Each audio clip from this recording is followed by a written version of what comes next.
الحمدللہ رب العالمین والعاقبۃ للمتقین الصلاۃ والسلام علی سید الانبیاء والمرسلین اما بعد فاعوذ باللہ من الشیطان الرجیم بسم اللہ الرحمن الرحیم۔ آج تاریخ کی ایک چھوٹی سی جھلک لے کر آپ کی خدمت میں حاضر ہوئے ہیں۔ ارطغرل، یہ نام آج کل بہت زیادہ سنا جا رہا ہے، لیکن بہت کم لوگ ہیں جو اس کی ہسٹری جانتے ہیں، تو ہم آپ کو وہ بتائیں گے۔ یہ وہ دور ہے جب چائنا سمیت ایران کے علاقوں تک تاتاری فتنہ، ہلاکو خان کا فتنہ اسلامی سلطنتوں کو برباد کر چکا تھا، اور خلافت بنو عباس اور خلافت بغداد کو تاختہ و تاراج کرنا ہی چاہ رہا تھا، قریب تھا، اور اسلامی سلطنتوں کی شمعیں بجھتی جا رہی تھیں۔ یہ وہ دور تھا، مگر اسی وقت یہ جو ترکی کے علاقے ہیں، کونیا اور یہ سارا وسطی علاقہ، یہ جو علاقے ہیں، ادھر ہلاکو خان اور چنگیز خان نے اپنے نمائندے اور لشکر بھیج دیے تھے، اور مسلمانوں کی سلطنتیں تیرہ اور تار تھیں، چھوٹے چھوٹے ٹکڑے تھے، الگ الگ چھوٹی چھوٹی ریاستیں تھیں، برائے نام کوئی سلطنت تھی، قبیلے تھے، قبائل تھے، ان کے حکمران تھے، ان کی اپنی چھوٹی چھوٹی فوجیں تھیں، کارواں سرا تھے، صوفیاء کی خانقاہیں تھیں، کوئی مسجدیں تھیں، جداگانہ ماحول تھا، اور جب کوئی سلطنت میسر نہ تھی تو لوگوں کے دلوں میں ایمان کی شمع صوفیاء اکرام کے ذریعے روشن تھی۔ اور اسی دور میں یہ جو بعد میں سلطنت عثمانیہ بنی، اس کی داغ بیل ڈالنے کی جد و جہد ہو رہی تھی، اور یہ خلافت عثمانیہ جو 1924 میں جنگ عظیم اول کے بعد جا کے ٹوٹ گئی، اس کا بانی تھا ارطغرل۔ یہاں پر میں ایک اور بات کلیئر کرتا جاؤں، ترکش زبان میں غائن نہیں بولا جاتا، ارطغرل بولا جاتا ہے۔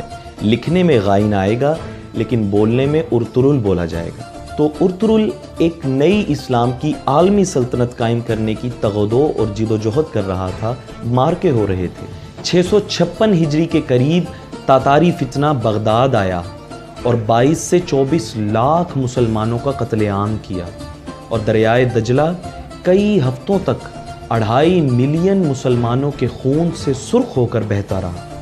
ادھر مقابل سلطنت عثمانیہ کی تشکیل کی جد و جہد شروع تھی۔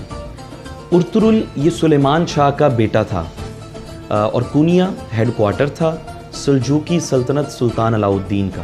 اور یہ سلطان علاء الدین جب بادشاہ تھا تو ادھر مولانا روم کونیا میں آباد ہو چکے تھے، اور یہ سلطان علاء الدین کی بھتیجی جس کا نام حلیمہ سلطان تھا، اس کی شادی ارطغرل سے ہوئی، اور جس کے 3 بیٹے تھے۔ سب سے چھوٹے بیٹے کا نام عثمان تھا، اور اس ارطغرل نے تاتاری فتنے اور صلیبی فتنے کے خلاف جنگیں لڑ کر سلطنت عثمانیہ ایک نئی عالمی اسلامی سلطنت قائم کی۔ اور جب اس کا بیٹا جوان ہوا جس کا نام عثمان تھا، تو اس سلطنت کا نام اس کے نام پر رکھا گیا، یعنی کہ سلطنت عثمانیہ یا خلافت عثمانیہ۔ تو 1304 ہجری میں یہ سلطنت قائم ہوئی، اور 1924 میں جا کر یہ پھر ختم ہو گئی جب کیلیفیٹ انسٹیٹیوشن توڑنے کا اعلان ہوا۔ یہ وہ دور تھا جب مولانا روم آئے، اور یہ ارطغرل جس کی میں نے بات کی، جو سلطنت عثمانیہ کا بانی تھا، اس کی وفات 680 ہجری میں ہوئی۔ وہ زمانہ شیخ اکبر محی الدین ابن العربی کا تھا، جن کا وصال مبارک 640 ہجری میں ہوا۔ اور ترکش سورسز اور تاریخی سورسز کے مطابق ارطغرل آپ سے رہنمائی لیتا تھا قدم قدم پر سلطنت عثمانیہ کے قیام میں۔ سمجھانے کا مقصد یہ ہے کہ جب سلطنتیں ٹوٹ گئی تھیں، حکومتیں تیرہ و تار تھیں، امت مسلمہ کا کوئی مرکزی محور نہیں تھا، ان کو سنبھالنے والا کوئی نہیں تھا، تو عالم اسلام کے اندر مسلمانوں کا ایمان صوفیاء اکرام کی وجہ سے قائم تھا۔ یہ وہ دور ہے جس میں مولانا روم بھی آئے، اور جب سلطان شمس تبریز کونیا پہنچے تو مولانا روم فقر کی مسند پر جانشین ہوئے۔ مولانا روم کی وفات 672 ہجری میں ہوئی، اور آپ کی پیدائش 604 ہجری میں ہوئی۔